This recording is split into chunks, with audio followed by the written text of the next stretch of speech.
반갑습니다. KP어스 박문 대표입니다. 오늘은 캡처원의 스타일과 프리셋의 기능에 대해서 알아보겠습니다. 특히 스타일이란 무엇이고 어떻게 만들고 어떻게 활용하는지에 대해서 자세히 알아보도록 하겠습니다. 먼저 이 캡처원에는 이 스타일과 프리셋이라는 요 탭이 있는데요. 조정 이 툴 탭이 있죠. 이 툴 탭에 스타일 탭에 보시면요, 스타일과 이렇게 프리셋이라고 되어 있습니다. 그러면 우리가 먼저 알아야 할 것은 이 프리셋인데요. 이 프리셋이란 말 그대로 사전 설정입니다. 캡처원에서 우리가 사진을 보정할 때 최소 단위를 도구라고 합니다. 영어로 툴이라고 하는데, 예를 들어서 커브 툴, 뭐 노출 툴, 여러 가지 이제 툴들이 있는데, 이 보정하는 툴에서 이 사전 설정된 값들이 모두 프리셋이라고 합니다. 그래서 어떤 식으로 되어 있냐면 각각의 도구마다 보정 툴마다 요 석삼자 또는 이 영문판에서 햄버거라 그러는데 요 햄버거 모양의 이 석삼자 모양의 요 아이콘에다가 마우스를 갖다 대면 프리셋이라고 되어 있습니다. 그래서 여기 커브에도 프리셋을 누르면은 사전에 정의된 값들이 이렇게 나와서, 이 프리셋은 뭐냐면 우리가 예를 들어서 노출에서도 반복적으로 예를 들어서 한 스텝 오버되는 거, 한 스텝 부족되는, 반복적으로 우리가 뭐 작업을 해야 되는 것들에 대해서 미리 저장을 해놓고 쓴다고 보시면 돼요. 예를 들어서 내가 자주 사용하는 값이 뭐 노출이 20이고 밝기는 뭐 채도를 만약에 뭐 20 정도로 이렇게 쓴다, 이런 사진을 계속 보정한다 그러면 일일이 이걸 계속 반복할 필요가 없지 않습니까? 이런 경우에 석삼자는 누르고 사용자 프리셋이라고 저장을 누릅니다. 이 상태에서 내가 대비와 채도를 건드린 거에 대해서만 자동으로 이렇게 체크가 됩니다. 이 상태에서 내가 이름을 정하시면 됩니다. 그래서 뭐 적당한 이름, 대비 20, 뭐 채도 뭐 20이라고 뭐 예를 들어서 이렇게 저장을 해놓으면은 나중에 석삼차에 내가 마우스로 갖다 대면 대비 20, 채도 20이 자동으로, 그래서 반복되는 값들에 대해서 이런 식으로 석삼차 누르면은 이런 식으로 반복적으로 이루어지는 거죠. 이런 것들이 이제 스타일 탭에서 보시면요, 기본 프리셋이라 그래서 방금 전에 제가 만졌던 이런 캡처원에서 미리 제공되는 프리셋이 이렇게 모든 값들을 한 번에 볼 수 있습니다. 샤프닝에서도 있고 뭐 커브에도 있고 컬러 밸런스에도 있고, 그래서 마우스만 갖다 대면은 미리 그런 값들이 이렇게 보여주는 거죠. 이게 프리셋입니다. 그래서 최소 도구의 그 사전 설정 값을 프리셋이라 그러고요. 자, 그러면 그 다음에 스타일이란 무엇이냐? 스타일은 이런 여러 가지 아까 도구들 이런 값들 있지 않습니까? 커브를 보정하고 내가 노출을 보정하고 또는 컬러 밸런스를 보정하고 여러 툴들을 내가 조합을 이렇게 뭐 컬러 밸런스도 조절을 했지 않습니까?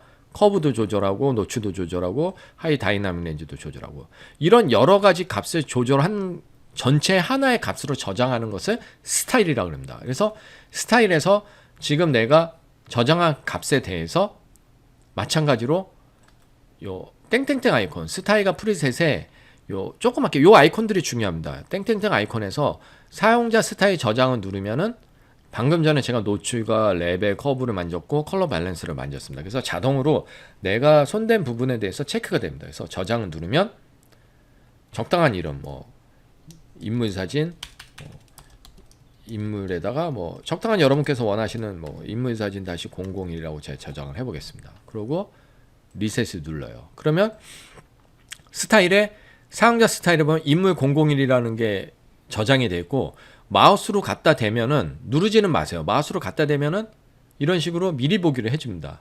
그래서 마음에 들면은 클릭을 해주면 이게 체크가 돼서 완전히 선택이 되는 거예요. 그래서 마찬가지로 다른 사진에서도 내가 인물 001에 마우스를 대면은 사진이 이런 식으로 변하게 되는 거죠.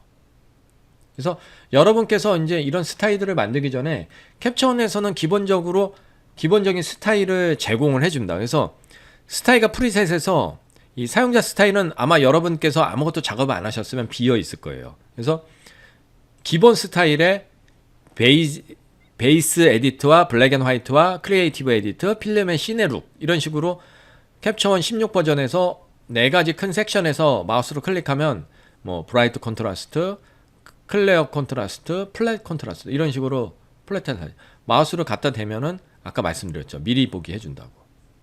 이런 식으로 여러분께서 어떤 스타일이란 이렇게 만들어진다라는 거를 영감을 얻으실 수 있고, 이런 기본적인 기본값을 통해서 여러분의 프리셋과 여러분의 스타일을 창조하실 수가 있을 거예요. 그리고 이제 뭐 사진관이나 스튜디오나 패션 스튜디오 같이 많은 필름 룩을 이제 만들어서 쓰는 경우도 있지만, 저희 이제 페이지원 co.kr에서 판매하는 600가지 이런 스타일을 구매해서 바로 이제 이런 룩들을 적용해서 상업적으로 활용하시는 분들도 많이 계세요. 그래서 예를 들어서 뭐 코닥 필름의 느낌이라든지 흑백 트라이엑스의 느낌이라든지 또는 후지 필름의 느낌, 이제 마우스로 이런 부분들은 직접 만들어서 써도 되지만, 어떤 제작자가 직접 이렇게 여러 가지 600가지의 이제 필름 효과를 만들어서 바로바로 상업적인 효과에서 사용할 수 있도록 사용자 스타일로 넣어서 내가 활용하실 수 있는 거죠. 자, 이런 식으로 이제 우리가 스타일을 어떻게 적용하는지, 그리고 어떻게 저장해서 사용하는지에 대해서 알아봤습니다. 자, 그러면 이 스타일을 이제 어떻게 활용하는지에 대해서 또 안내를 해 드리겠습니다. 우리가 이렇게 이제 사용자 스타일을 만들어서 사용한다고 했는데요. 그러면 여러분들께서 메모리 카드로 촬영한 사진들을 이렇게 보정해서 스타일을 사용하는 경우도 있고요. 스튜디오에서 테더링 촬영을 할 때는 이 연결 항목에서 다음 촬영 조정이라는 항목이 되게 중요하다고 예전에 제가 강조를 해드렸어요. 그러면 기본값은 마지막 이미지에서 복사로 돼 있어서 우리가 순서대로 이렇게 촬영을 해 나가다 보면은요, 이 마지막 사진에 대해서 내가 어떤 보정들을 해주면은 그 값대로 촬영이 된다라고 제가 말씀을 드렸어요. 그런데 이제 여기서 연결해서 이 마지막 이미지에서 복사하는 기본값으로 바꿔주고, 스타일이 지금 없지 않습니까? 그런데 사용자 스타일에 아까 우리가 뭐 작업했던 인물-001, 이 사진이 아까 스타일에 사용자 스타일 인물-001로 이렇게 만들어 놓고 이런 효과를 준다고 했을 때 연결해서 인물-001 또는 뭐 아까 뭐 후지라든지 코닥이라든지 뭐 이런 필름 효과들을 선택해 놓으면 촬영을 하면서 아예 스타일이 적용된 채로 떠오르면서 촬영이 된다라고 보시면 됩니다. 그래서 아예 내가 만들어 놓은 이런 룩들을 클라이언트, 그러니까 스튜디오에서 모델이나 클라이언트 앞에서 상업적인 목적으로 이런 느낌으로 촬영이 진행되고, 또 클라이언트의 그런 광고물이라든지 인스타그램이든 유튜브든 어떤 형태로든 내가 원하는 방향, 클라이언트가 원하는 방향으로 이렇게 계속 촬영해 나가면서 룩을 보여준다라고 보면 되겠죠. 자, 그러면 마지막으로 제가 이제 최종적으로 그 스타일과 이 가상 복제를 통해서 여러분께서 원하는 스타일을 어떻게 찾는지 제가 그 사용 팁을 안내를 해드리겠습니다. 자, 우리가 예를 들어서 이제 이 한 장의 사진을 볼게요. 이 사진에서 내가 여러 가지의 이런 룩들이 보면은 마우스로 이렇게 갖다 대면은 미리 보기를 해준다고 말씀드렸지 않습니까? 근데 여기서 내가 후지의 이런 느낌을 보고 코닥의 느낌을 이렇게 보면은 이전 것과 이후 것들이 사라지니까 이게 굉장히 이제 현란하고 좀 현혹되고 헷갈린단 말이죠. 이런 경우에 가상 복제 기능을 이용해서 여러분들께서 활용하실 수 있는 폭이 굉장히 넓습니다. 자, 그러면 이 한 장의 사진을 오른쪽 마우스 버튼을 누릅니다. 여러분께서 마음에 드는 사진을 선택을, 이 브라우저 창에서 이 사진을 선택을 하고 오른쪽 마우스 버튼을 눌러서 보정값 복제를 눌러주세요. 그러면 여기 1번에서 2번으로 보정된 사진, 그러니까 보정한 그대로 복제를 해줘서 두 번째 사진이 뜹니다. 이런 식으로 여러분께서 보정값 복제 또는 또 보정값 복제해서 마음대로 이렇게 사진을 원하는 대로 가상 복제를 할 수가 있어요.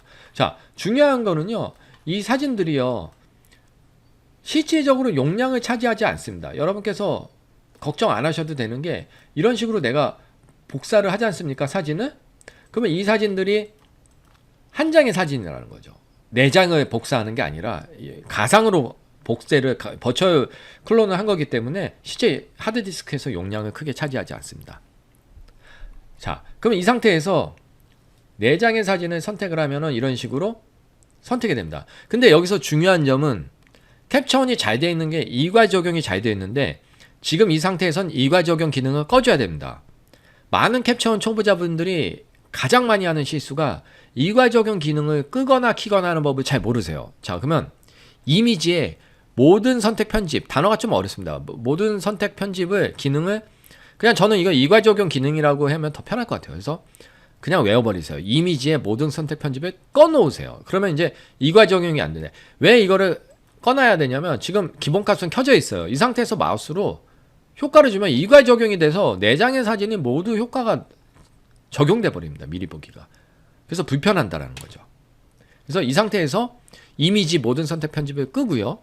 자, 이 사진에 대해서 먼저 제가 후지 필름의 160C 플러스 요거를 선택을 했어요. 자, 그럼 두 번째 사진은 좀 다른 데서 찾아보겠습니다. 후지 FP 또는 다른 필름 효과를 또 찾아보겠습니다. 아그파, 네, 아그파 비스타 효과, 예, 요거를 선택을 해줬어요. 그리고 세 번째 사진은 또 볼까요? 코닥 액타크롬, 여러 가지 효과들이 있죠. 요런 효과, 코닥 포트라 백티로 했어요. 위에 거랑 비슷하니까 좀 다른 걸로 해볼까요? 예, 액타크롬 160으로 했고요. 자, 네 번째 사진은 크로스 현상으로 한번 해볼게요. 예, 이런 크로스 현상의 느낌으로 만들어진. 자, 그러면 한 장의 사진 갖고 각각의 스타일을 이렇게 미리 보게 하면서, 자, 이 상태에서 Shift 키를 누르고 마우스 휠을 이렇게 올리면은 미묘하게 피부톤이라든지 입자라든지 이런 것들을 우리가 확인해 볼 수 있다는 거죠. 자, 또 다른 사진으로 한번 또 해보겠습니다. 다른 사진도, 자, 가상 복제를 원하는 대로 할 수 있다 그랬죠. 여러분께서 3장이면 3장, 4장이면 4장, 내가 원하는 스타일들을 찾기 위해서 이런 식으로, 자, 여기 이 상태에서 맥은 커맨드 B 또는 윈도우는 컨트롤 B를 누르면은 썸네일 창이 잠시 사라져 줍니다. 이 상태에서 사진을 좀 더 크게 보기 위해서 그런 거죠. 이 상태에서, 자, 첫 번째 사진에 또 다른 필름 효과를 줘 볼게요. 자, 아그파 필름 효과를 줬고요. 두 번째에서는 후지 필름 효과를 줬고요. 세 번째 필름에서는 또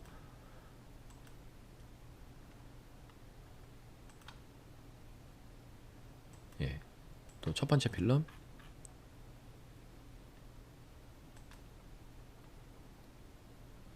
자, 이런 식으로. 자, 이것도 마찬가지예요. Shift를 누르고 손바닥 아이콘을 누른 상태에서 얼굴 표정을 보시면 더블 클릭하시면 이런 식으로 얼굴, 이 블랙의 이런 채도가 색이 이렇게 들어간 부분들도 볼 수가 있고, 피부톤, 그리고 하이라이트나 섀도우가 어떻게 빠지는지 마우스 휠을 돌려서 이런 전체적인 느낌들을 볼 수가 있는 거죠. 자, 그리고 이제 마지막으로 또 마지막 사진을 한 장 더 보여드릴게요. 예를 들어서, 네, 마지막 사진 보정값 복제 또 4장을 해볼게요. 자, 이번에는 제가 뭘 보여드리겠냐면, 여러분께서 이제 또 흑백 사진을 하고 싶으실 때 또한 마찬가지입니다. 이런 사진을 이렇게 했을 때, 자, 흑백의 여러 가지 효과들을 아그파 흑백 필름이라든지 또 후지의 흑백 필름이라든지, 그리고 다른 네오판 마우스로 갖다 댄다 그러죠. 이런 블랙이나 이런 하이라이트 같은 거 잘 보시면 좀 올드한 느낌으로 여러 가지, 예, 비슷한 느낌은 최대한 좀 다른 느낌으로 이 포드, 자, 콘트라스트가 강한 사진도 있고 약한 사진도 있고. 자, 이 상태에서 더블 클릭해서 확대를 해서 이런 입자가, 이건 거치죠. 이거는 이제 예, 블랙이 커브 곡선이 약간 위로 올라가고. 그럼 이 상태에서 여러분들의 취향이 있을 거 아닙니까? 다 다르겠죠? 여러분들이 보는 눈들이. 그럼 이 상태에서, 자, 커브 곡선 같은 거, 이런 제작자가 만든 커브 곡선 보시면 이 사진 같은 경우에 블랙이 올랐는데 말 그대로 이 블랙의 조절을 많이 올렸다 싶으면 여러분께서 커스터마이즈를 하실 수가 있는 거예요. 또는 이 사진에서 내가 더 올리고 싶어. 너무 올리면 이렇게 특성 곡선이 깨지죠. 또는 컨트라스트 좀 더 강하게 할 수도 있고, 컨트라스트를 밋밋하게 할 수도 있고. 좋습니다. 자, 이렇게 해서 누군가가 만들어진 제작자가 만든 걸 내가 커브 곡선을 건든다든지, 또는 리파인해서 필름 입자가 있는데 내가 필름 입자를 더 이렇게 넣어줄 수도 있습니다. 그래서 나는 이게 마음에 들어. 그러면 이미 만들어진 스타일에서 내가 지금 이게 후지 네오판으로 만든 거지만 이 상태에서 사용자 스타일에서 다시 사용자 스타일을 저장을 해서 내가 지금 저장한 거를 아까 여기서 원하는 이름은 네오판이었는데 네오판에다가 내가 테스트라고 한다든지 방몽이면은 뭐 방몽 팍 001이라고 뒤에 뭐 이름을 넣어서 자 그러면 최종적으로 내가 이 사진을 리셋을 하고 예. 이 사진은 네 번째 사진을 리셋을 했단 말이죠. 이 상태에서 아까 사용자 스타일의 맨 마지막에 제가 저장을 했지 않습니까? 한번 가볼까요? 네오판 팍 001을 마우스를 누르면 이런 식으로 최종적으로 아까 전에 입자를 제가 더 거치게 넣었지 않습니까? 이런 식으로 바뀐다는 걸 보실 수 있는 거죠. 자, 그래서 오늘은 이제 스타일과 프리셋의 개념에 대해서 설명을 드렸고 스타일을 어떻게 활용하는지 테더링 할 때든지 또는 어떻게 적용시키는지 그리고 최종적으로 이 사용자 스타일을 어떻게 저장해서 한 장의 사진을 가상 복제를 해서 여러 가지 스타일들을 비교해 볼 수 있는 방법. 동시에 한 장의 사진을 갖고 동시에 비교해 볼 수 있기 때문에 나한테 맞는 스타일을 바로바로 적용할 수 있고 찾을 수 있다는 것을 설명을 드렸습니다. 다음에도 더 유익한 시간으로 여러분과 함께 하겠습니다. KPOS 박몽 대표였습니다. 감사합니다.